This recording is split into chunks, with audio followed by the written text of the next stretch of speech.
Hello and welcome. It's Friday and you're tuned into the best in paranormal talk radio. This is Beyond the Darkness.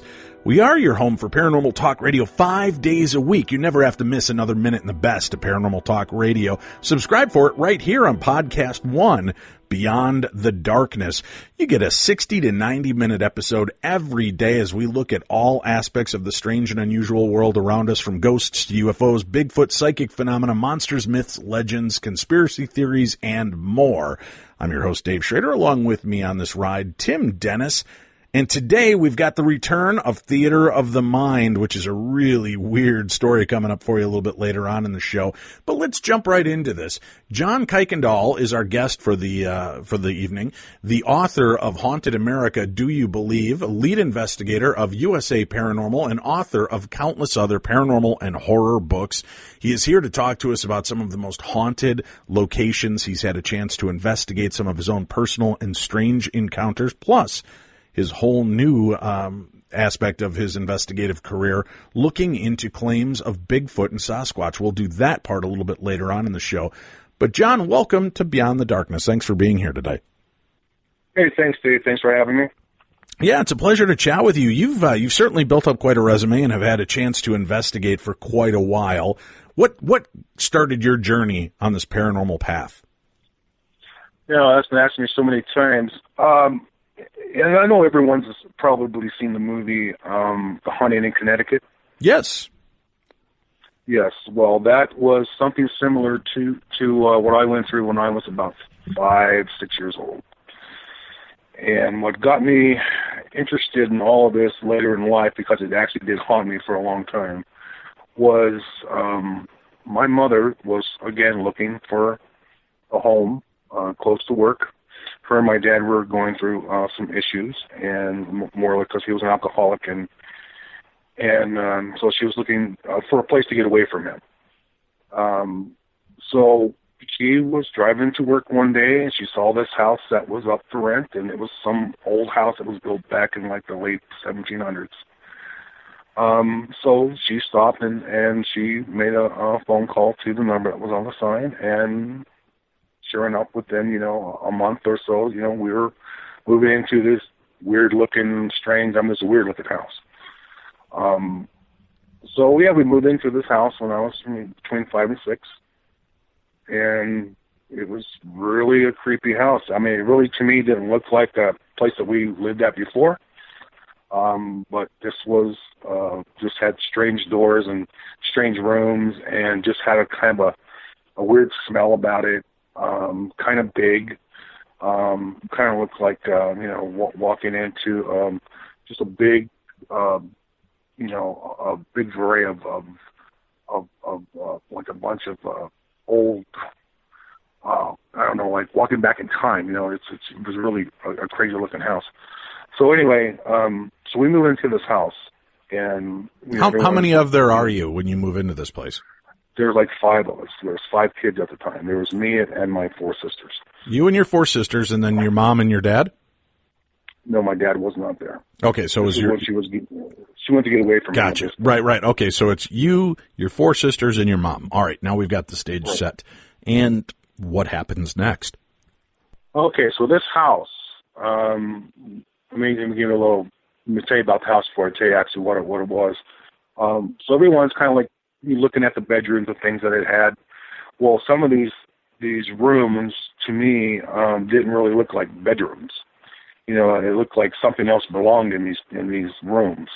But the rooms that we got, me and 2 of my sisters got, there was a room that was in the back, and then there was like a ramp that came up to this room, and we didn't know what this ramp was for. Well, when you walk into this room, on the walls were 3 beds. metal beds, like those stainless type steel metal beds. Are you talking like almost like hospital or industrial style beds? Yeah. Well, no, yeah, they were like that, but they were mounted to the wall, in three. And so we were kind of looking at that, and I said, oh, these are kind of cool, I guess, My sisters are going, these are really cold, with their hands on, these are really cold. Mom said, oh, yeah, this is an old house, these are bunk beds, you guys can sleep here. And, okay, whatever, we would do that. But these beds that we thought were bunk beds were actually slabs for bodies.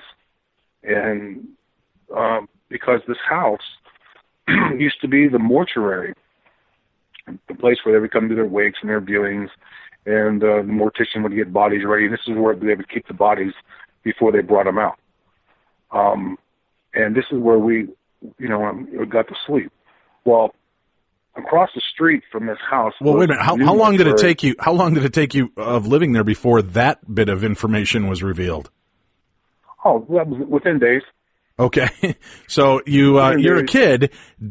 It's revealed to your mom. Does she tell you this used to be a funeral home and a mortician's home? No, we found this part out about a month after. Okay, but we knew. My sisters, my older sister, she was like 14 or 15. She knew what they were. She had already knew. She was some creepy place. She said, I'm not sleeping in here, which she didn't. One of them, she went to a different part of the house. But this is what she told us. These are body beds. You don't want to sleep here, And I didn't want. She was talking about body beds, These beds we sleep on, So we thought we're kids. Okay, we're bodies, so we'll sleep on. But anyway, across the street from this house, where they had built the new mortuary, and so they rented out the place that was across the street, which is the house that we rented. So we'd always go out front and we would see the other mortuary across the street. And so it was kind of like weird to walk out there and see funerals going on all the time. Right. We're watching hearses come in, and they one time they had brought the casket out of a hearse that was parked in front and took it up the front steps. So we had to watch these as kids. So anyway, this house that we lived in, the dining room that we all ate in was actually the viewing room for the bodies when they brought them in and then put them in the caskets. And people would sit there and they would watch these bodies and pay their respects or whatever they would do. This is a place that we would be eating in every day. That is now a dining room and had these big brown doors that close, heavy doors, sliding doors. But when you would sit there and eat, you're kind of like looking around, and it was kind of like a creepy place to eat. This house is just always creepy all the time. And so this house, as we went on, about a month later, my mom was sitting, actually we were sitting in the dining room one night. And she told us, she says, well, you guys know, she says, I should let you know that this place used to be, the mortuary across the street owns this house. And this, where we're sitting at right now, is where they used to bring in, the bodies, and people would sit here and pay their respects to their loved ones, But, me at 5 or 6 years old, I didn't really think it was that creepy because I really wasn't understanding too much of what she was talking about. I thought it was kind of cool, But this house, though, over time, actually, there was one of my birthdays within, I think it was like within 8 months of the time that we were staying there. My aunt, she's crazy into paranormal stuff. She's always been that way. Well, it was my birthday. It was my 6th birthday. She came over with the presents. I opened it up, and guess what it was? I didn't know what it was, but I'm going to tell you what it was. It was a Ouija board.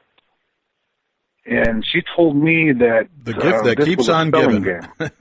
Yeah. I mean, but she told me, because I had just started school, and she said, here's a spelling game for you. I brought you a spelling game.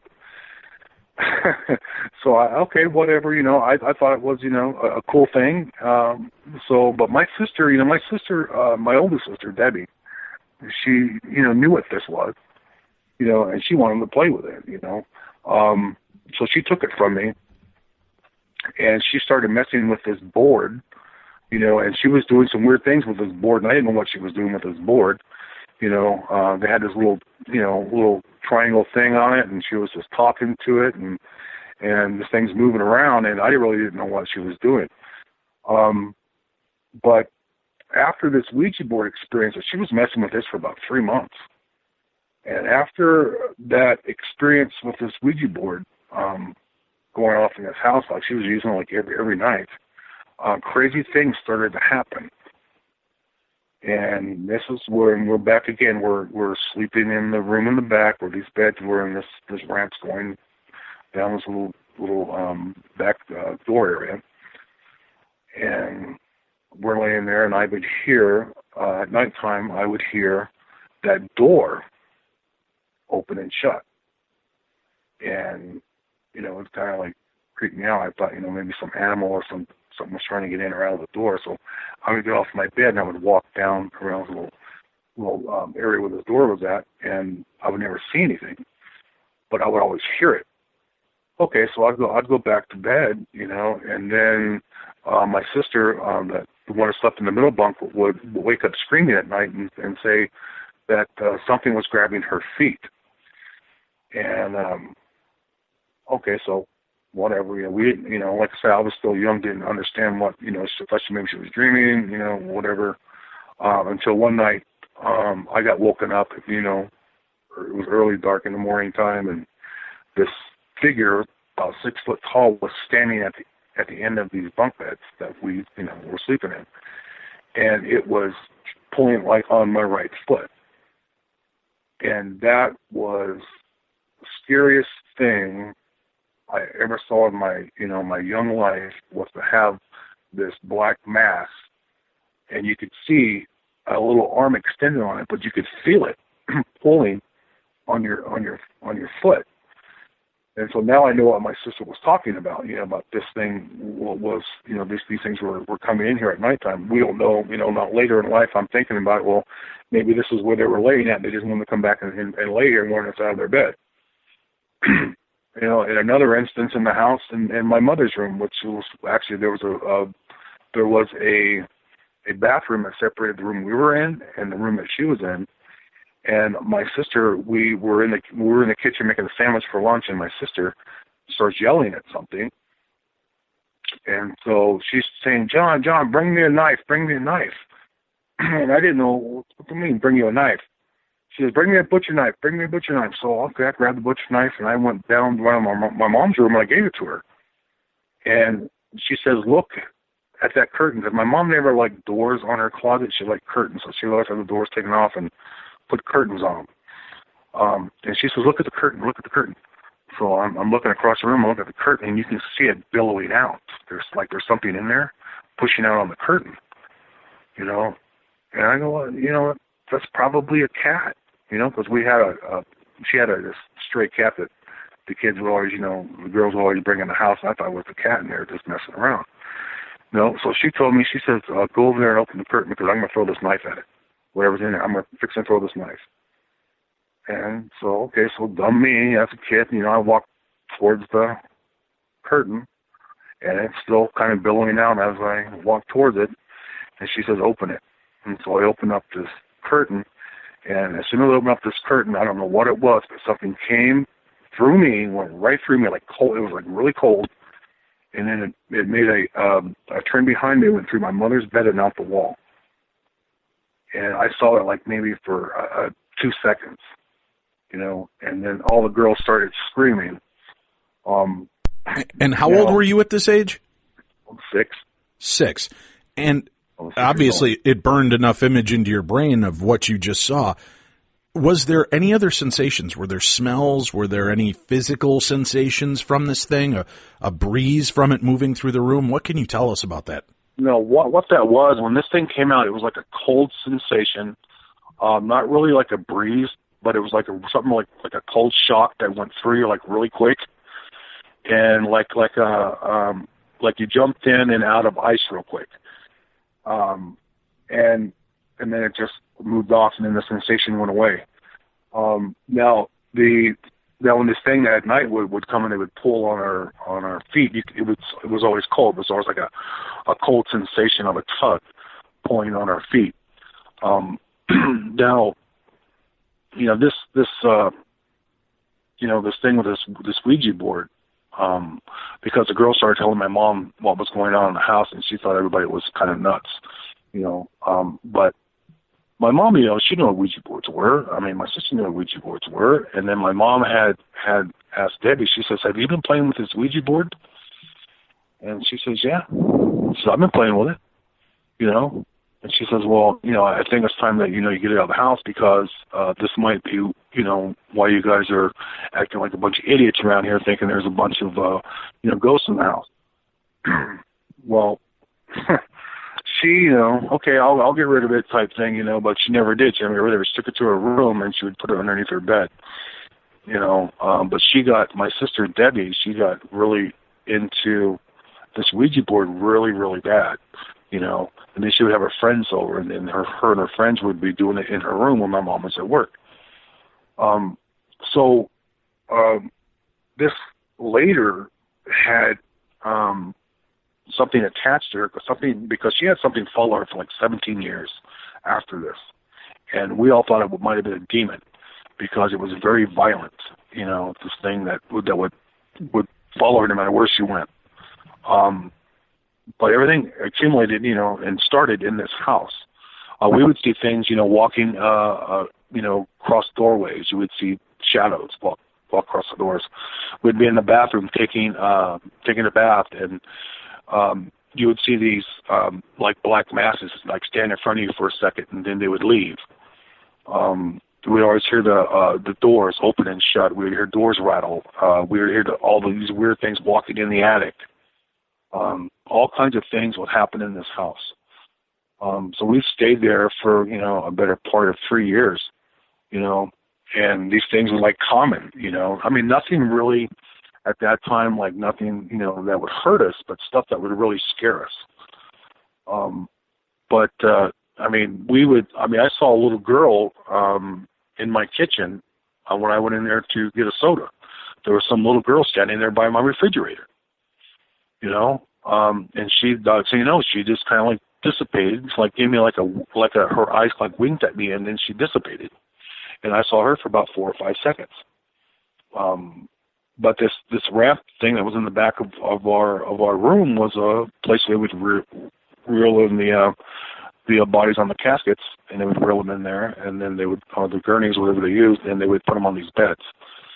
But that room was but this happened. These things came in this room, and they would be walking in and out of this room for years, But something always wanted to get back on the bed that we were in. Something was always pulling on it. It wanted back on these beds.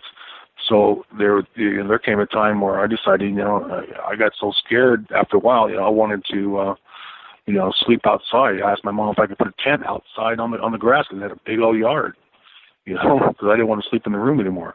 Because these things got more intense over time. These things were like coming, 2, 3, 4 times a night. Just terrorizing us, in a sense to where, it was really scary, and sometimes we would get some like smell of like lilacs or smells of roses, and then sometimes we would get like decaying smells, like there was a dead rat in the wall. But this was the catalyst of what started me wanting to see what these things were as I got a little bit older. And as I got older, I would talk to my aunt, who was always into the paranormal. She would be telling me that, oh, yeah, these things do exist. My father comes and sees me all the time. He rides in the car with me, and we have conversations. I come home from work, he's sitting on my couch, and so I'm thinking, wow, this is really, strange. But now some other things here that got me a little bit wanting to know what was going on was I met this thing that was following my sister for 17 years. Oh, yeah, you were saying old. That. You picked up on this fact a little bit ago. This followed your sister for 17 years after moving into this house. Or are you including the 17 years included the time in the house? No, this was like way after we left the house, but this is where it all started. This is where everything in her life, my life, I had a couple other sisters that had some experiences. But let's listen to that, and we'll do that right after this. Well, now, John, we've heard about some of your experiences, in this home, and you said that while doing this, you believe that your sister opened herself to something that stayed with her for 17 years. And this was different experience than anybody else in your family ever had?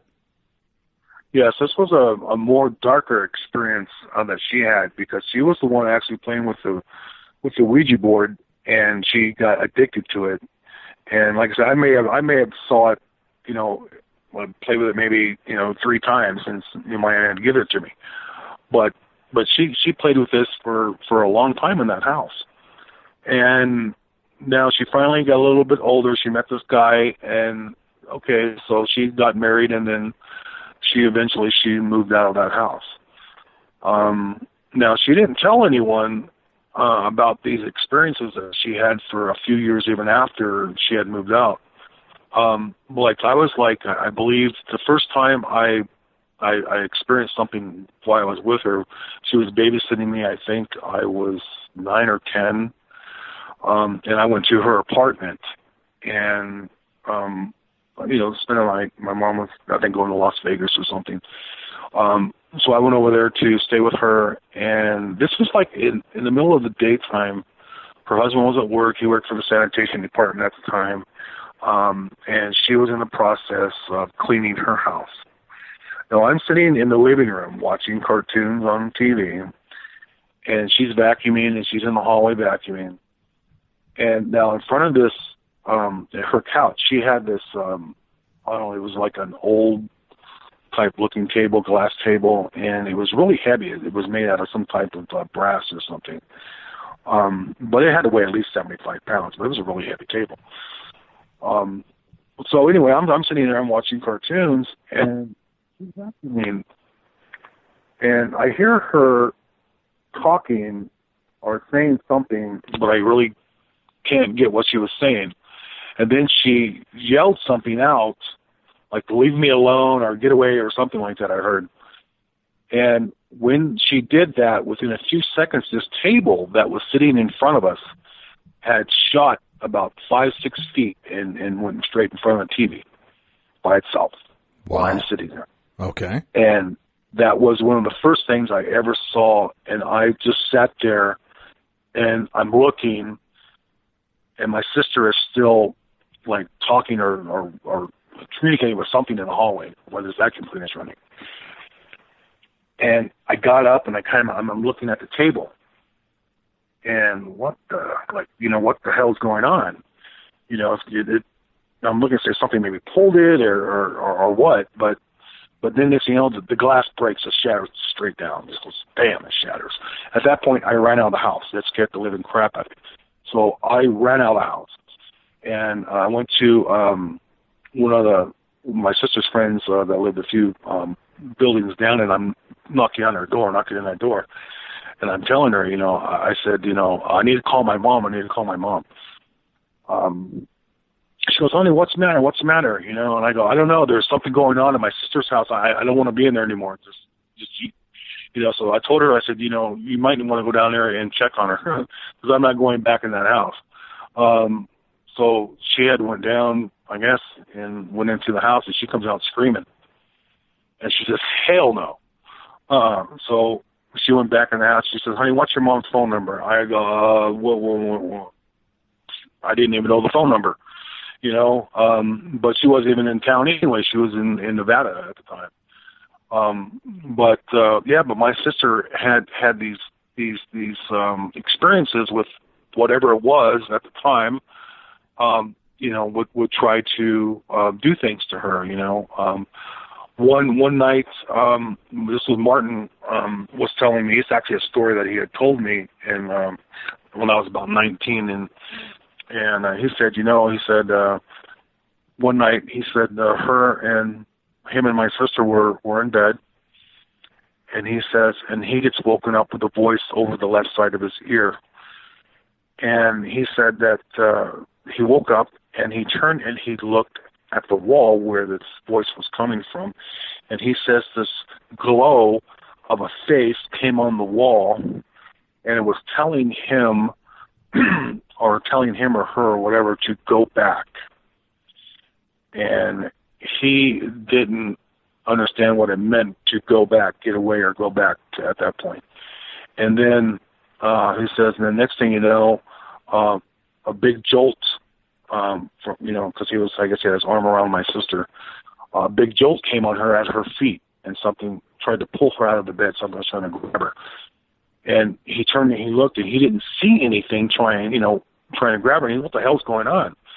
So he grabbed onto her, but he felt the jerking and the pulling. And so what he figured, what happened was that this figure that was on the wall behind him, telling him to go back or whatever, was telling the thing that was in the room to go back or get back.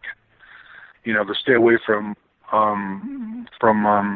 my sisters. So he thought it was some type of angel that had came at that particular time. He doesn't know why, and had told this malevolent thing to get back. Because it knew that it was there trying to take her. But yeah, this happened. A lot of things happened to her, over the years, and she lost 2 husbands because of it.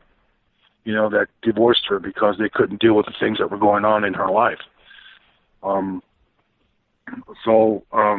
This was, I think it was, she was about, how old was she then? She was in her late 20s. Probably all this stuff stopped, and she was about 32 or so. So by the time she was 15, about 32, it all stopped, completely stopped, and she doesn't really know why.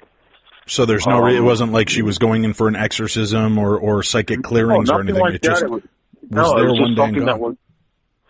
Just something that was just following her, like attached to her, or maybe something thought she was a light. I don't know, exactly what this was, because no one really seemed to know what it was. Well, all we know, it was really violent.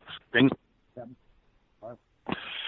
like I said, I witnessed a couple of things from her, but for me, it was all these crazy things that would happen in this house, things that I would see, Like I said, why didn't she understand a lot of it? Yeah, why didn't she seek help to try to figure out what this was, the clergy or something, to try to break whatever was bothering her? I think she did it one time. I think she did. She went to saw a Catholic priest at one time, and he told her to go see a doctor, to go see a psychiatrist, because he didn't believe her. But this, even though there were other eyewitnesses, Yeah, exactly. But see, back then, the churches, they didn't want to believe that these things existed anyway, especially the Catholic Church, But she did. She went and saw a Catholic priest, and he told her to go see a doctor. You need to see a psychiatrist. That's who's there to help you. After all this activity, this would be the kind of thing a lot of people would break from. You seem to be drawn more towards it. Let's discuss that, and we'll also talk about your new passion in the paranormal as we return to more of Beyond the Darkness and Legends of the Peak next. It's time to once again open the doors to the Darchives in a brand new theater of the mind. This, a true story of the supernatural, surrounded by a listener that wishes to remain anonymous. We've never figured this out, and now the 3 living witnesses have to be good and drunk to even discuss this entire thing. Now, I was about 7, my brother 10, my mom in her early 40s, and my grandmother, her mom, in her 60s. So we were all cogent. No one was too young or too senile to not recall this nonsense. Yet here we sit all these years later with absolutely no answer to what happened. Grandma lived on an isolated country road in North Carolina that was named after her family, since they were the only crazy people who lived on that land for about 1,000 acres, and I do mean crazy. Now, we have stories about relatives that start with, "You remember that time Uncle Bob was in the ditch with a shotgun?" Which time? Well, her house had been empty for several weeks while she'd been visiting us in Florida. But we were all back spending the weekend with her before trekking back to the Sunshine State. The house is in the for real country, literally over train tracks past a salvage yard, and her nearest neighbor, a cousin, everyone is related to everyone who owns a house on the road, ain't within screaming distance. Yes, that seems to be a real system of measurement, screaming distance. Now, it was early in the AM, just like before daybreak. We're awake because these are farm freaks who wake up at the crack of dawn from sheer ingrained habit. We're eating cereal when we hear someone pull up outside. Curious, we all ran to the picture window that looks out onto the front yard. There's a strange truck just sitting there. No one is behind the wheel, though the engine is idling. The truck is, well, old, for one thing. It's old-timey, like maybe from the 30s. You could picture the Jode family heading to California in this thing. It's rusted, but it was probably once painted blue. We stare at the thing, bewildered. Mom asks Grandma if she knows who that is. Nope, not a clue, says Grandma. She runs to get the phone to call her cousin and ask him to come up. She thinks maybe it's a hired hand and he's just at the wrong farm. Just as she asks him to come on down, the phone goes dead. Well, that was the unsettling beginning. All at once, there is a loud, intense banging on the front door. We all screamed. My grandma, who is terrifyingly resourceful, huddles us into the living room, away from a window where anyone can see us. Then, while Mom, me, and my brother tremble there on the couch, she grabs a serrated bread knife from the kitchen and cautiously approaches the front door. She peeks out a side window, very stealthily. She turns back to us with a look of confusion, shaking her head. No one's there. We all kind of breathed a little easier. Then, every goddamn door in the house began banging relentlessly. I can still hear it, rhythmic, terrifying, like all the doors are about to splinter and crack wide open. There were 2 doors in the basement beneath us, so the sound is also reverberating on our feet. The 3 ground floor doors are shaking in their frames. We can see them trembling and jerking on their hinges from our vantage point there on the couch. Finally, Mom runs to the window, either from a psychotic break with reality or pure terror. I have no clue. She cries out, "Oh, thank Christ, cousin is here." We run to her and peek out the picture window. There's no one that we can see in the yard, but we can't see all the doors from our viewpoint. Cousin walks by the truck with a shotgun in his hand. Cousin, it should be noted, has pretty much every gun ever made, and he looks puzzled. Looking at the rear of the truck, he then glances in the cab window and he stops. He goes pale, runs a hand down his face, then he begins running toward the house, running towards us. My grandmother flung open the kitchen door as she sees him coming. He shouts, "Everyone, get behind the couch, get down!" He runs past us as we bolt for the couch. The banging starts again. All the doors, and now we can hear the windows beginning to rattle. It's like a tornado or the end of the world is happening. We were all too scared to even scream. Cousin flings open the front door and fires the huge shotgun once. Bang! It was deafening. As he does, the truck roars into life, and it sounds like a train. We scramble up. The banging stops mercifully. Cousin begins advancing onto the lawn, gun leveled at the truck. We run behind him, wanting to be out of that shaking, quivering house and never, ever go back in. We wanted to be near the dude with the gun. The truck peels out backwards, cutting across the yard and racing at breakneck speeds. Tires squealing, rubbers burning. Cousin fires again, and we all cower behind him. He blows out the back window with the sound of 1,000 plates smashing into linoleum. But the truck never even hiccups. It just roars down the road. No tags, not even a vanity plate on the back. There was no one behind that wheel. Not a thing. We all had a clear view. Everyone agreed. There was no driver in that cab. Well, not anything we could see anyhow. The police were called. Cousin had to go to his house to call. This was pre-cell phone era. The phone line had been cut. There was not a single boot print in the entire yard except Cousin's from where he'd run into and out of the house. Cousin reported that there had been no plate, but when he looked into the cab, it looked like something from a horror movie. He said there were all kinds of weird restraints, handcuffs, C-clamps, nylon straps, and he said the floorboards looked covered in what smelled like blood to him. Now, Cousin was famous for his keen sense of smell, and the window was down, so it is possible. Cousin said he thought he saw a blur of something out the picture window, and ran to fire the first shot, but missed because once he stood there, nothing and no one was on the lawn or in the truck. Then it shot backwards out of the yard and out of our lives, leaving no answers, just a deep sense of unease every time we'd visit.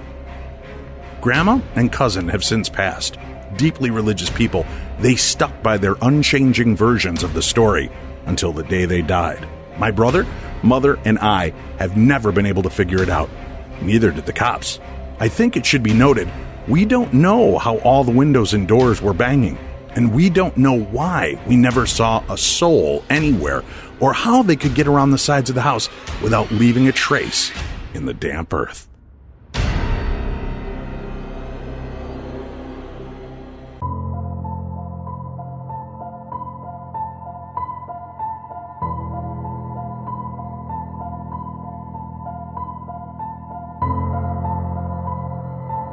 Beyond the darkness.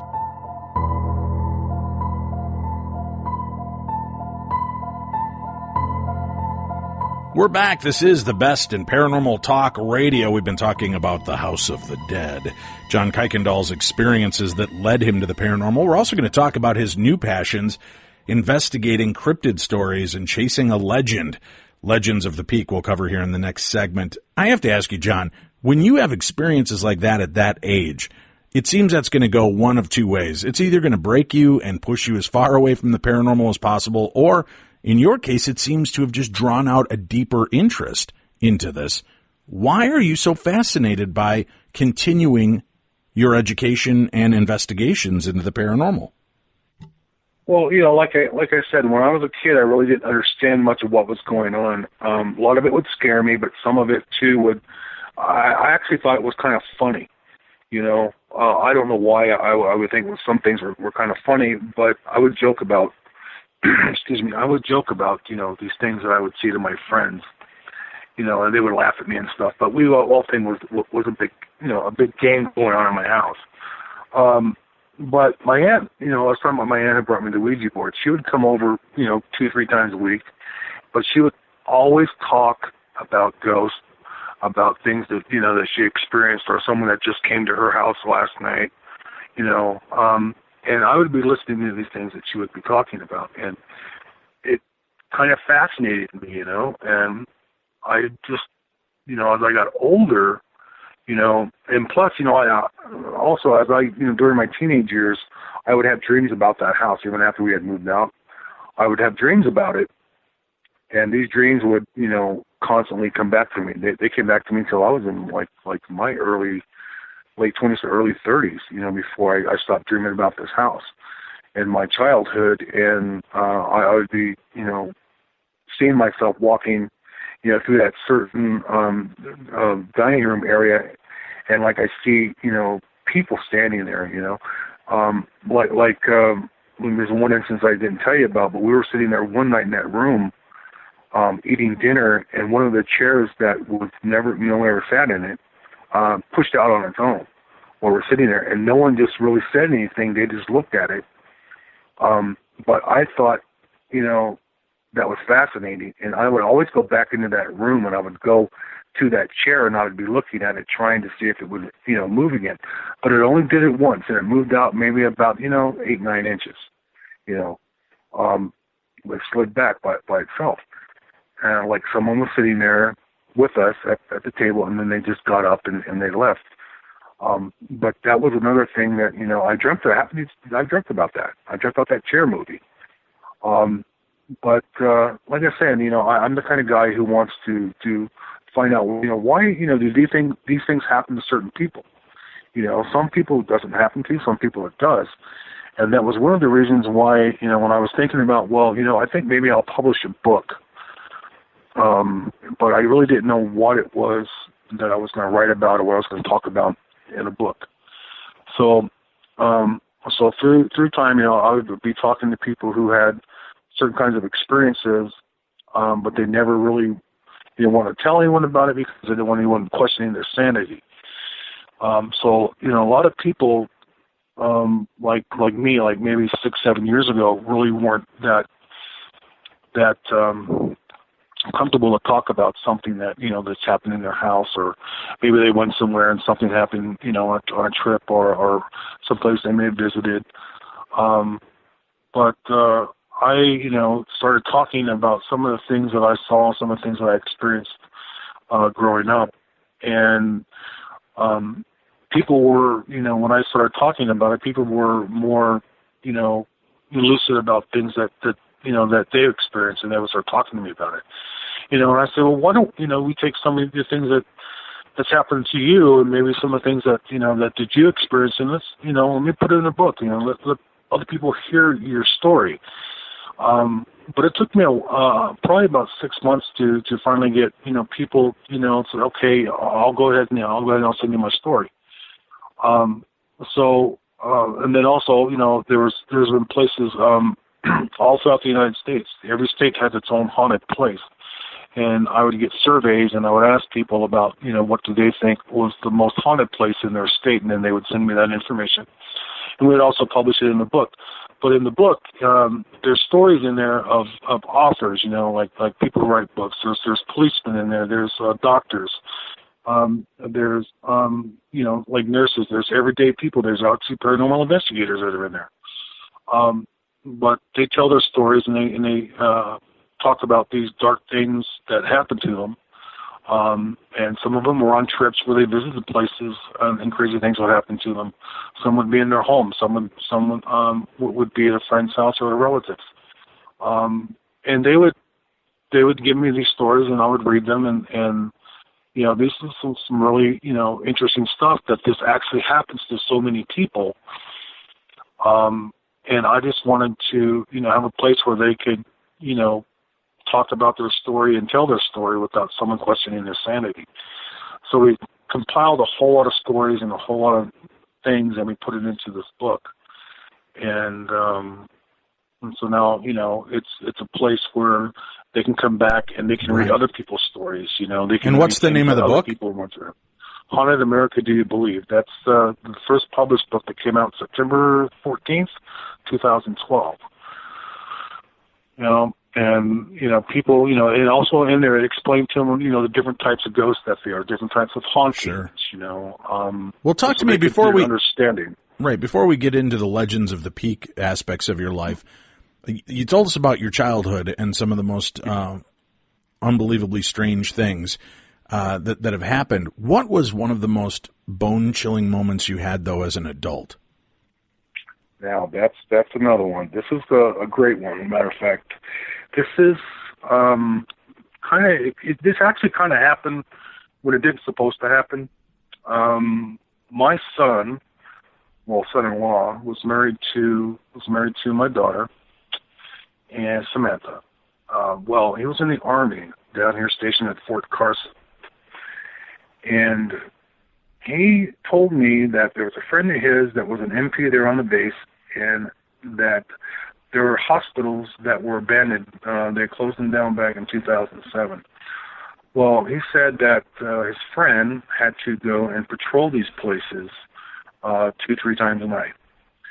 And he said that I really wasn't really believing what he was telling me, but he told me that, he would tell me. He said this MP would tell him that when he would do his patrols, he said that he would see these figures walking in and out of these boarded up doors at this hospital. And he said, and I said, you're the only one that he told this to? He said, yeah, I'm his best friend, so yeah, he didn't want to tell anybody else. So he goes, but then Matt, my son-in-law goes, why don't you think that maybe, if you get some time, you can come over and maybe you can do a walkthrough and then take a look inside this hospital. Well, there's like 59 buildings, but this is just this particular hospital had the morgue in it, and then they had stored bodies down in the basement area during World War II. So I had told him, I said, whatever. I said, yeah, we'll come out. We'll just take a walk and take a look at the place. So when we went to this place a couple of weeks later, these are some really rundown, creepy looking locations. And the 59 buildings that they had for these hospitals. Now, this was a World War II hospital. This was back where they had kept POWs of the Germans and the Italians, and they did a lot of crazy things in this particular part of the hospital that I would come to find out later. So I went over there a couple of weeks later with Matt, and I stopped and I talked to his friend, actually, who wanted to walk in with us on his day off. And so I said, okay, fine. So my wife had asked, hey, can me and the girls come along? I said, yeah, we're just going to do a walkthrough. We're not really going to do much. We're just going to take a look and see what it's about. So we get to the hospital, this building, and when you look up, I mean, it has this crazy, like haunted look. It's just really a creepy place. So it's a 2-story building, and so we walked in, and there's no power. It's totally dark. But this is daytime now. We're there in the daytime, but it's totally dark on the inside. And so we get in there, and we just start, just kind of walking, looking around. And we're going down this one corridor. It's a long hallway that goes into a big open area where I guess it was a nursing station. And while we're walking down there, we hear a female voice say something in Italian coming from one of the rooms. And I thought it was one of the girls saying something, and I turned around and did someone just say something? And they said, no, we didn't say anything. We've been totally quiet. But he heard someone, like a woman's voice, say something in Italian, and I don't even know what it was saying. So as we're walking through this building, the guy is telling me, stories about the bodies that they would keep down with the morgue, where they'd have enough space in the morgue. There's this long hallway that they would just stack them in body bags down this hallway. And he says, but I don't know if we would have access to that. I don't know if that part is open to the building.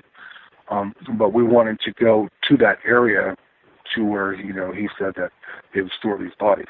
So as we're walking, we're going down a few steps to go towards the tunnel area there's tunnels connected to all these buildings. The particular tunnel area that we want to go to is where they had like 80,000 bodies there. That's a lot of bodies. So we were walking down these steps down to this other long hallway that goes into another open room, and then there's a big door, and it would say Morgan, and you would go through there. So anyway, my wife got her camera out, that she had with her. We weren't even there to investigate. We were just there to do a walkthrough. So, but anyway, she has this camera that she brought. It was like a little Polaroid little movie camera. And she's walking around with her camera, and she just, out of the blue, decides she just wants to start talking to, whatever may be here in this building. And so that's actually one of the segments that I sent you. So she's walking, and my daughter's kind of looking at her like, what are you doing? She told her to be quiet. And so she starts walking down the hallway, and she is talking to, whatever might be there, that she's their friend and she's not going to hurt them, and she just, wants to them to tell their story about what happened in here and stuff like that. So she gets close to this, I guess, one of the men's bathrooms. And right before she had gotten in there, she said something had brushed the side of her face, like a cobweb thing came across her face. But she said, it was kind of weird, so she kind of turned left and went into this bathroom. And she's walking around with her camera, and she stopped for a second on her way out because she thought she heard something behind her. And then as she stopped to listen, the door to the left of her slammed shut. And she turned her head real quick, and what the hell was that? And she noticed that the door had just slammed shut. So she reaches over there and she tries to open the door, and it would not open for like 7 or 8 seconds. So she finally opens up the door. It scared her really bad, and we're all down the other side of the hallway, trying to see if there's some access to get to this morgue. And then I hear her running out of the bathroom screaming, and I mean, she's making some nasty words coming out of there. And I went down there and I go, "What's going on? What's going on?" And she goes, "That door just shut on me." I go, "What door shut on you?" "That bathroom door just slammed shut on me." And I'm looking at her like, "What do you mean it just slammed shut on you?" So I went down there and I'm looking, at the door, and I'm asking them who just shut the door. But there's no windows in there. There's nothing. There's no kind of breeze in there. There's no kind of any breeze in the hospital anywhere. So she says, "Yeah, it's shut, and I couldn't open it. I'm yelling for you. I'm screaming for your name." I said, "I didn't hear her, though, until she came out of the door." And so I went back to the door, and I shut the door, and I opened it back up really easy. I said, "Well, the door, opened up pretty easy for me." She says, because I thought, maybe it swelled up a little bit. It's an old door. Maybe it got stuck on you. She says, "No, it would not open. I'm turning, I'm yanking, I'm pulling." So I shut the door, and I opened it up again real easy. So that was kind of strange to me. So I said, "Okay, so let's, maybe there's something going on here, So she went ahead and she was standing by the wall right outside that bathroom door with my two daughters. My son was standing in one of the big rooms where they kept some of the really, the sicker people, I guess, in this part of the hospital. So anyway, but she's standing on the wall, and again, this cobweb effect thing came across her face. And she just told me, she said, "John, something just touched my face." And I said, "What did it feel like?" She says, "Like a tickle." And I said, "Well, did it feel like a tickle or a cobweb?" She says, "Yes, like a cobweb." And just at that point that had happened, I have the camera that she had in my hand, and I have the camera facing them. And at that particular moment, something really fast went through, like through my camera, like really fast, like a light, like a really bright light. Well, I didn't really catch on to that at that particular time until I, uploaded the footage and I looked at it later. But during this time that she's standing at the wall, I mean, she's starting to get a little bit spooked out. My daughter got her hair pulled while she was standing there. We started hearing light bulbs being thrown across the hallway, crashing on the floor. And my other daughter, who was with Matt, which is my son-in-law down on the other part of the hospital, she's coming down and she's walking through one of the doors down into our area, and she felt someone grab her hand and start walking or trying to hold it like a child, trying to hold her hand, and she jerked her hand back real quick. Like, "Ooh, what was that?" And then, but anyway, but this hospital was really crazy. Now, there was another part of the hospital that I heard about. They called it the blood room. And my son had his phone on, and back then he found that, that ghost app type phone that he had put on his phone. But he turned it on, and he said, "I'm going to download this ghost app and see what it's like." So he downloads this ghost app. And while he's using this ghost app, it had told him, something had came over, it said east. It said east. And so we didn't quite understand what that was. But when we go back, because I wanted to see this blood room that everyone would talk about, so we got down to the area where the blood room is at, and there's a big blood drip marks on the wall as we're approaching it. And as we make a right to go into this room, this is supposed to be the torture room, where they tortured these people for information. So I walk into this room, and sure enough, as I'm looking up on the wall as we walked in, the word east is printed on the wall. So that kind of correlated to what he had just got on his phone when the word east that came up. Something wanted us to go to the east. And actually, this room was actually towards the east anyway. But we got there to this room, and I'm looking around this room, and I could not believe the blood spatter that was all over this room. I mean, this place, they must have... and you could still see it. Oh, yeah, you can still see it. Yeah, a lot of it was dried up, too, but you could still see it. But it's everywhere. I mean, you can see the body marks dragged across the floor. You could see somewhat we thought was brain matter still dried up on the walls.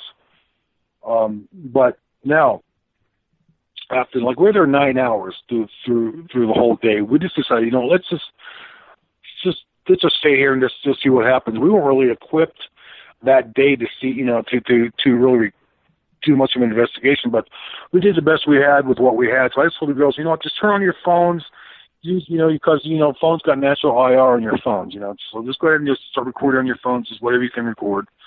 And so, my daughter would get these light anomalies that would shoot through her phone. We would hear, she would hear things through her phone, like the hospital was still in operation. You can hear the nurses' stations running. And you can hear people talking. You can hear little children. Now after this whole night and everything was done, I decided, to sit down one day. I'm just going to look at all this footage to see what everybody got. So I said, here, everything that you guys got, bring it to me.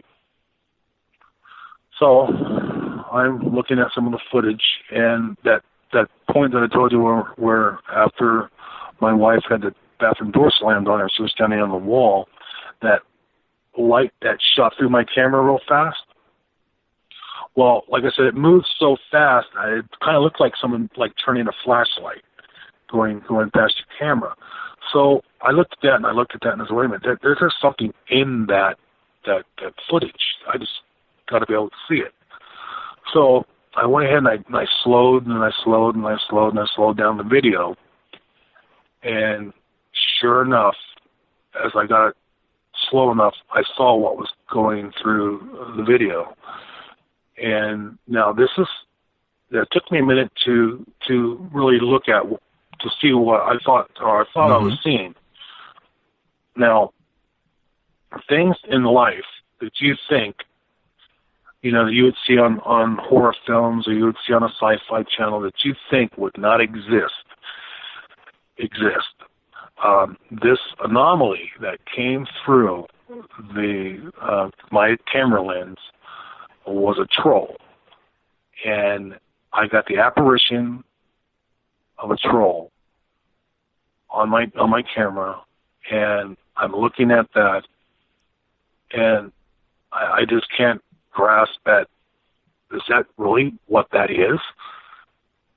And sure enough, and I had other people look at it, and other people look at it, and everyone, yes, that's exactly what that is.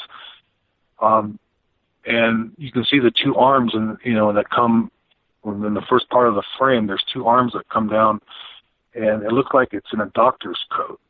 Like it has a doctor's coat on it. It has those two black misty hands in front of it, and then as it's coming through frame, you can see looks like a werewolf hair going back, and it's got that long drop chin, little nose, and the long pointed ears that point Holy back. Cow! And do you have this? Do you have this posted somewhere where people can see this footage? Yes, it's been on YouTube for years. On the USA Paranormal, if you go on there to YouTube and USA Paranormal, you'll see that footage. I got the footage in different types of, different formats on there and different versions of it, but the same aspect of what happened. You can see in the film, but that's not the only thing. Because this thing, it had to be standing next to my wife, because it was rubbing on her face, It must have been attracted to women, because it never really messed with me or my son, but just the girls. So, but when I have my camera and we're going through some of the footage, through the big room that my son was standing at, there's these two doors. So one on the right and there's one on the left. And in front of that left door, there was a little figure standing in front of that door. And I didn't notice it right away until, because some of the footage was kind of pixelated. So until I kind of cleaned it up a little bit, and I saw this a little girl or a little boy standing in front of the doorway. And when this anomaly shot off really fast, it went to that direction of that that other apparition that was standing at the door. And so we think it was actually chasing the other apparition on the other side of the room at that particular time when it showed up on our camera. So it saw it and it kind of like took off real fast after it. But like this is something that's always, to this day has really intrigued me, because if these things, because if someone's seen a troll today, if it's not human, people don't really, a troll really can't. But right. That's exactly what it was. But I caught this troll, another troll, in another piece of footage that I had at Cheeseman Park in Denver. My daughter Stacy, who was like 15 at the time, we took a photograph of her. Well, quite a few photographs of her, but this particular photograph that we have of her, and I also have that appear on my Facebook page, on her right arm, on one of the photographs, you can actually see another troll to the right side of her arm. It's attached to it. And it was another strange, why am we seeing these trolls now? We're catching trolls all the time on our video. That's crazy. But, well, that's got to kind of be what's kicked your interest into the cryptid world into high gear as well. Let's cover that when we return. I've got to do this. We've got to take a quick break right here on Beyond the Darkness. As you may know, recently, my little Ford Explorer, actually it's not so little, went the way of the dodo. It died. It was gone. Just like that. Cracked ahead. Just like I did many years ago playing football. Yep. Sad, really. I had to feel comfortable going out and finding a replacement. And I'm not so comfortable in that big wide world of cars. I'm really not. What was I going to do? Well, you know what? I had a solution right at my fingertips. Right there. TrueCar. In order to feel comfortable that I was getting a fair price, I needed pricing content, information that empowered me to feel confident. And I had it right there with TrueCar. I could see what people in my local market paid for the car I wanted, and I did find the car I wanted, by the way. From there, I could connect with a local TrueCar certified dealer, and I enjoyed a more confident car buying experience. In fact, in the time it takes to eat lunch for me, and I'm a slow eater, but I'm not that slow, I got my car. Using TrueCar, you're easily going to find the car you want. TrueCar will show you what other people in your area are paying for the car you want. Now, you know what a fair price is, so you can just breeze on in there and feel confident. Once you register, you'll see real pricing on actual inventory. It's competitive pricing offered to you only by a TrueCar certified dealer for an actual vehicle on their lot. It's pricing you'll see before you go to the dealership so that you can feel confident when you show up. And with TrueCar, you can connect to a local certified dealer of your choosing so you can enjoy a quick, easy buying experience just like I did. TrueCar customers are more likely to enjoy a faster buying process when they connect with TrueCar certified dealers. And TrueCar users are saving, get this, an average of over $3,000 off MSRP. Isn't that amazing? $3,000 off MSRP. There are over 13,000 dealers on TrueCar. Over 700,000 pre-owned vehicles if you don't want to shop for a new vehicle on TrueCar. And again, that average savings, over $3,000 off MSRP. Isn't that something? And when you're ready to buy, take a look at it. Visit TrueCar to enjoy a more confident car buying experience. Some features are not available in all states. TrueCar. All right, we're back and talking with John Kuykendall. John, you've talked to us about your paranormal encounters and some of the weird stuff, and that was crazy. And to capture what you can only describe as looking like the quintessential trolls, was that kind of your introduction into the world of cryptids and other anomalies besides ghosts? Yes, that was something that really intrigued me because, like I said, this is one of the things that I would always think about after I saw this troll. These are things that you would think that would not exist. Okay? So I never in my life thought trolls existed. Okay? That was just something, like I said, I saw on television, something that somebody made up. But when I saw this thing for myself, and to really think about, well, if these things exist, I mean, I don't, like these trolls, they might be, in more the darker side of the demonic type of things, but seeing it for myself, that got me thinking, because right. ever since the Patterson Gimlin film back in the Bigfoot days, I was always intrigued by that too. Then the Legends of Boggy Creek came out. I was always intrigued in these cryptid type of creatures, but like I said, I was intrigued in them, but didn't really know, well, maybe they're just stories or folklore. But like I'm saying, as I started investigating and seeing certain things, like I've seen demonic things. I've got pictures of demons and things. But when I saw this troll, it kind of looked like if you look at it, it could kind of resemble a werewolf. And I said, well, then there's a good possibility that what people have been seeing about the Bigfoot and about the Yetis and stuff. There's a good possibility that these things really do exist. Sure. So I always wanted to know if Bigfoot really existed. But if these can exist, then maybe Bigfoot can exist. Well, and you're in Colorado, and there's a lot of sightings out that way of Sasquatch and Bigfoot. Have you gone out on full investigations for Bigfoot yet? Yes, I've gone on quite a few. Have you had any visual encounters? Now, visual encounters like still today, I have not yet seen a Bigfoot, but I have seen a lot of evidence that would say that a Bigfoot existed. So when what we would do is we would check all the the latest sightings that we have here in the Pike National Forest. So the latest one that we had found was in 2016, and actually it was on what they call Bigfoot Highway out here up in Pikes Peak. And we go up into the Pikes Peak National Forest. The government actually put a sign out on the road, and the Bigfoot crossing sign. They had a creature here that resembled Bigfoot. That was actually more or less proven to them by another guy who started this, who got the footprints and got the photographs of the actual creature that was supposed to walk out there. So he had enough evidence to the Parks Department and the National Forest Department to say, hey, you know what, maybe we should put a sign out here to let people know that this is because it crossed there quite frequently. So they put this sign there so people would watch them when they're driving through their cars to watch this particular area. So we went up there.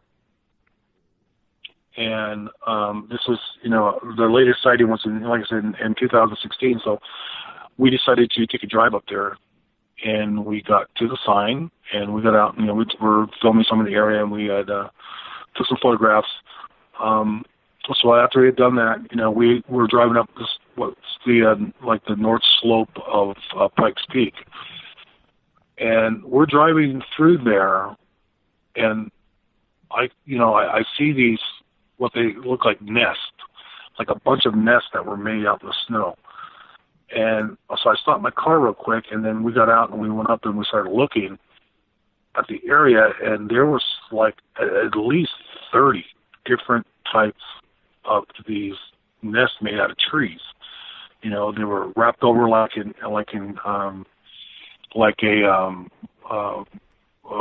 of those igloo type looking things, but made out of trees and a bunch of brush. So we're walking around and we're looking for footprints that might be around. It was kind of hard to see in these things because they were so dense. We're looking for openings, and on a couple of them we did find some openings inside them, and on one of them there was still like some like some type of grass or stuff that was inside them, like something was laying in them.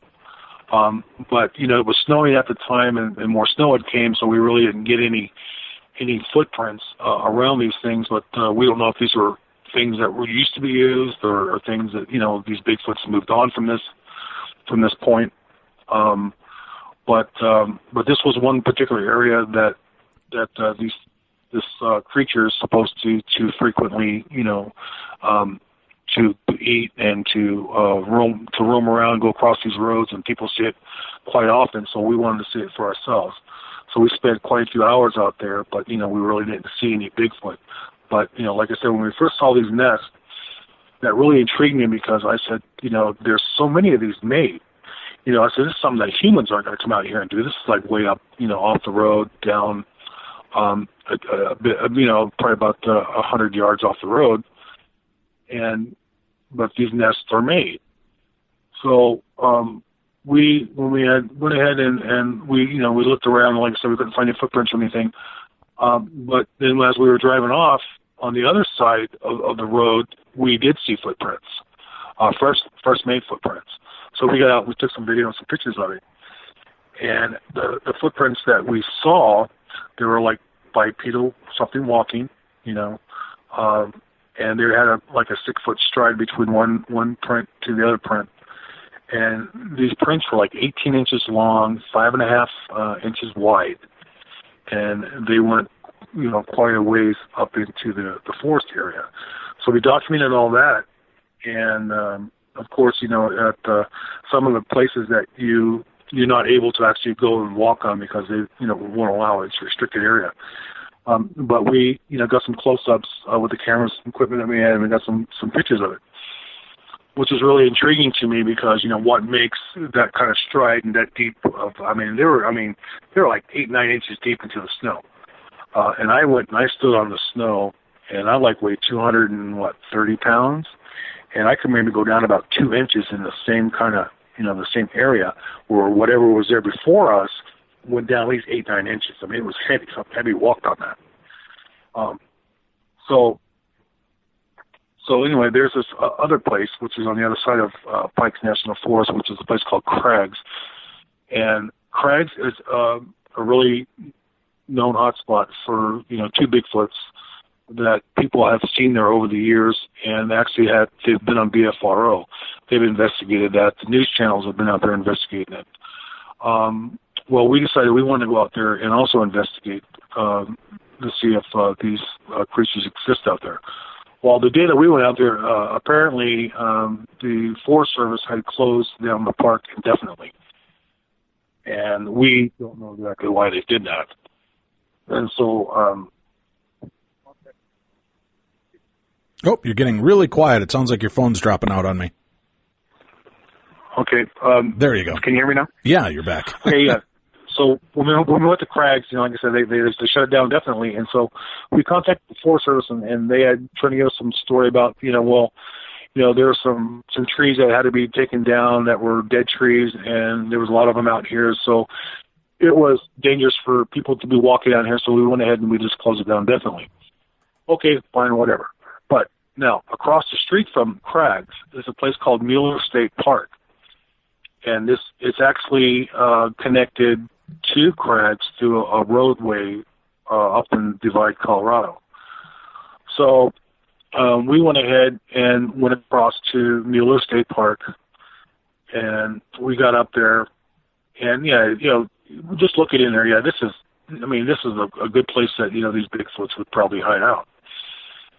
So we got up to one of the picnic type sites, and we stood on the edge of the hill, and we looked down, and man, it goes down like maybe a mile and a half straight down, and we really didn't know whether we're going to be able to walk that and get back up. So, but what the heck? So we went ahead and we decided to get our camera equipment out, start walking. So we start walking down the mountain, and you see trees, these trees that are snapped 8-9 feet in the air, right? They're like really tall trees just snapped over. Well, we know there's been no lightning strikes out here, and there's nothing burnt out here, but these trees are high snapped. And so what is snapping these trees like that? Right. So we start walking some more, and as soon as we get down to the flat part of the basin of this mountain, there is a big nest in the ground. It had to be at least probably about 10 feet, long, 6 feet wide, and it had all of this, it had wood branches put all over the top of it.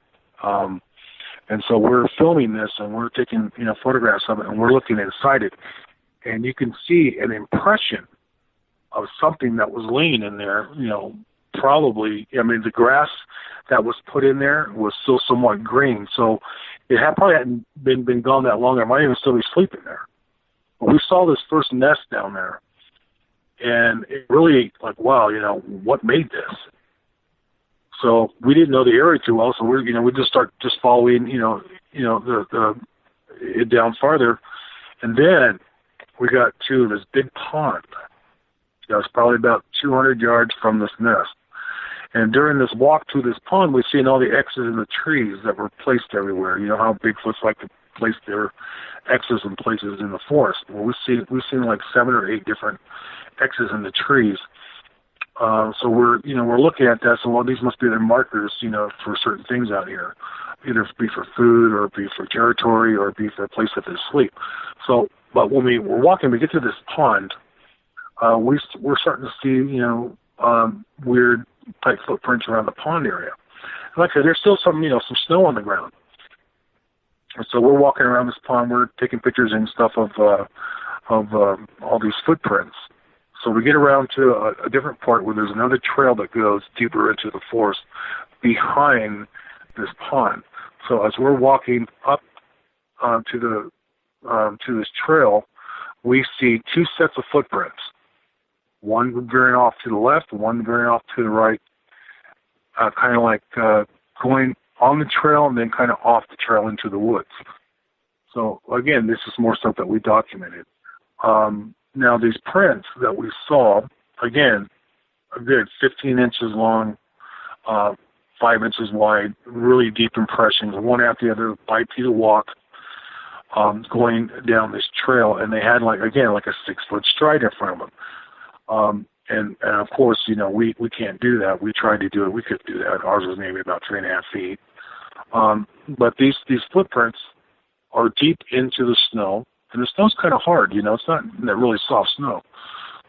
So the footprints were a good 8-9 inches deep. So I went again and I stood next to these things. I'm pressing down next to the footprint, and I cannot go down maybe 1 or 2 inches.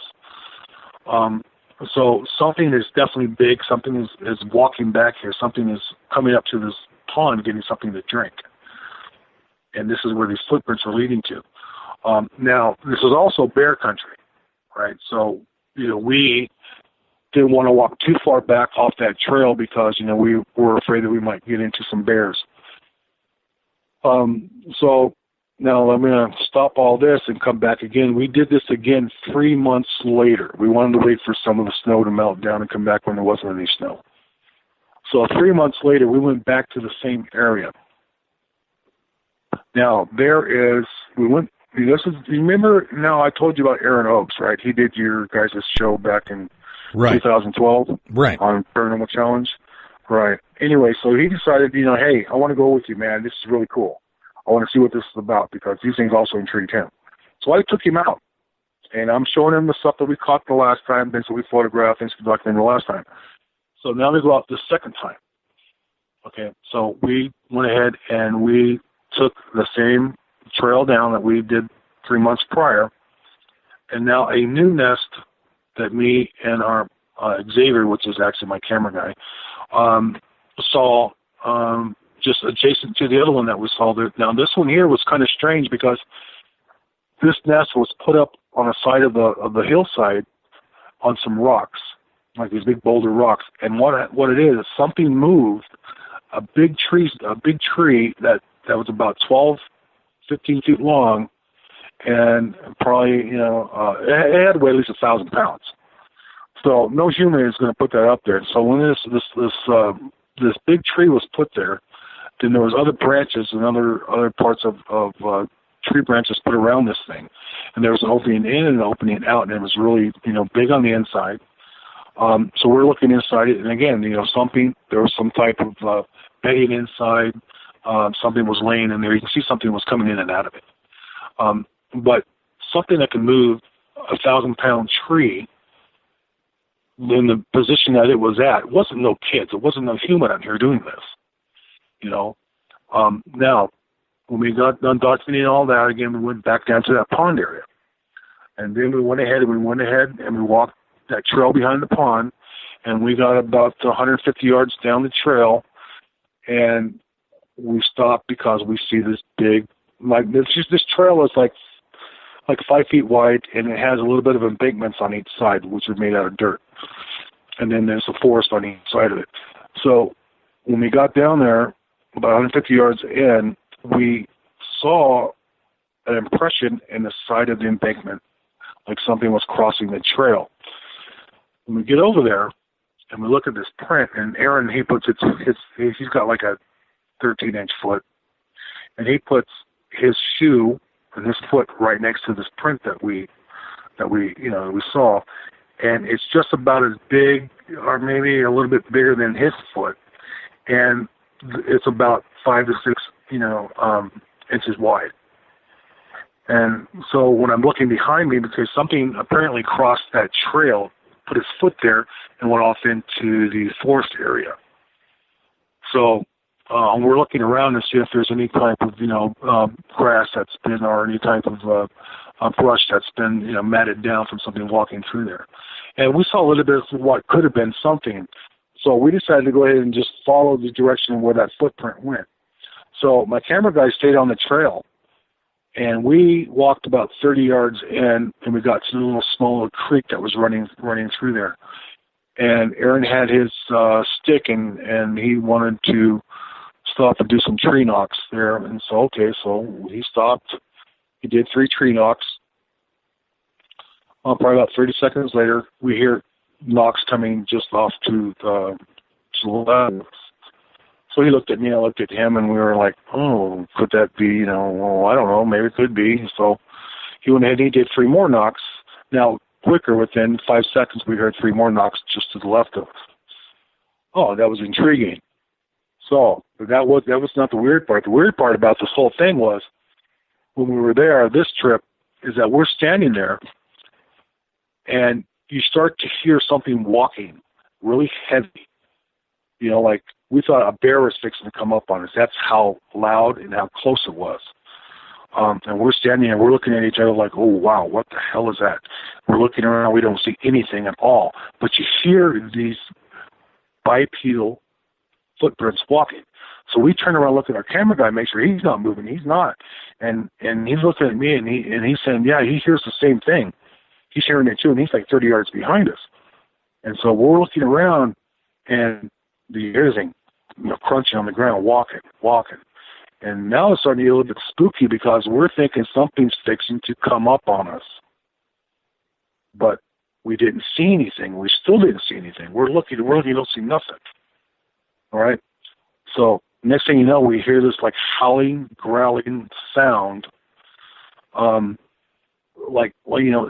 of a distance, but close.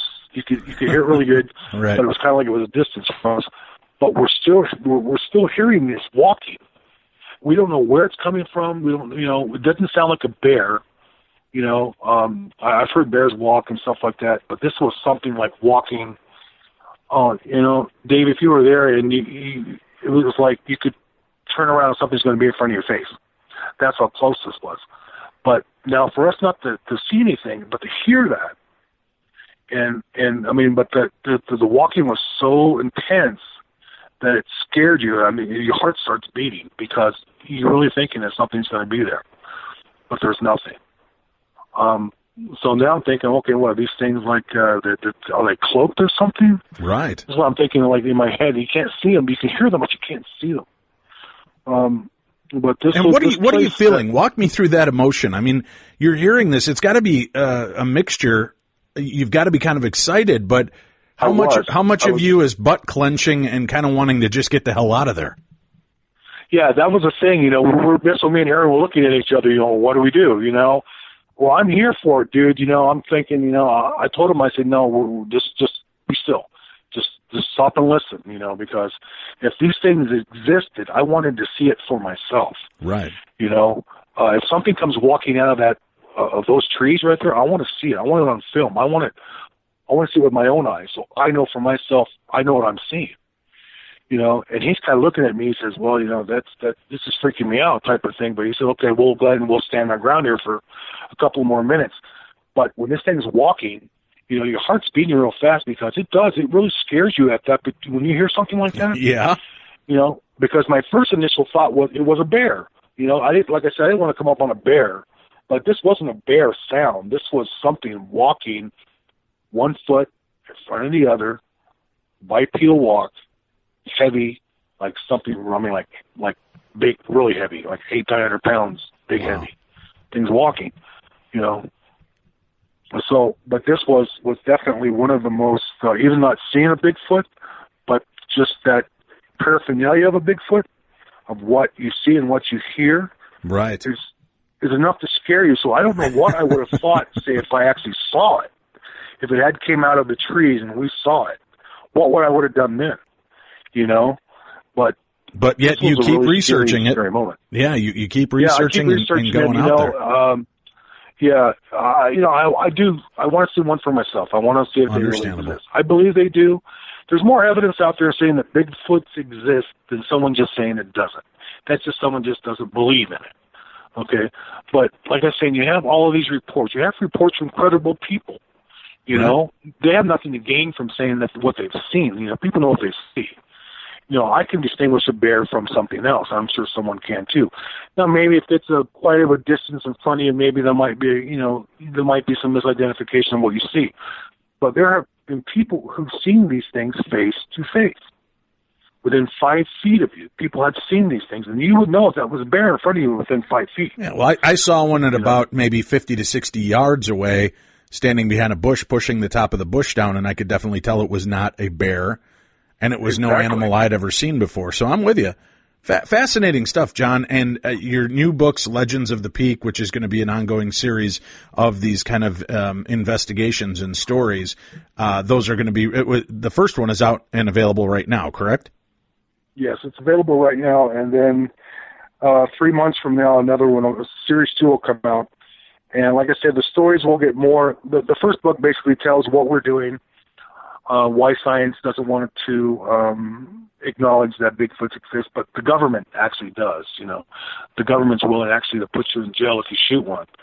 But like I'm saying, they say they don't exist, but they but our national forests are putting signs out. The police departments in California are telling this paranormal group, "Hey, look, you know, you want to kill a Bigfoot? If you do, we're going to put you in jail." Okay, but they don't exist. But they don't exist. So why are you going to put me in jail if I shoot one? You know? Yeah. But like I'm saying, they're saying that these things don't exist. But like I said, the government acknowledges, you know, the armies even had their, you know, had their time with Bigfoots, you know, back in the day. Everyone has recorded or reported or have seen these creatures, you know, for such a long time. But like I'm saying, there's no bones, but there's been some DNA, and I'll also talk about the DNA that's been found in there, and what link it has with humans, and why, you know, we think that Bigfoots might be part human, and why they have such intelligence to them, and why they're so elusive. Well, fascinating stuff. I'll look forward to reading the rest of the books and keeping up with you on that. John Kuykendall, our guest, thank you so much for joining us today, John. It's been a pleasure talking with you about the House of the Dead and the Legends of the Peak, chasing a legend, the legend of Sasquatch. We appreciate your time, sir. All right, thanks, Dave. I appreciate being on. All right, take care. That's it for this week. We've got a whole new week of the best in paranormal talk radio coming your way. Next week, starting off with more supernatural news and parashare. We've got some true crime heading your way and more. Plus, I do want to make a quick mention. We are looking for stories. Do you know a killer? We have shared these stories before. We want to hear from you. You can email me, subject line, I know a killer.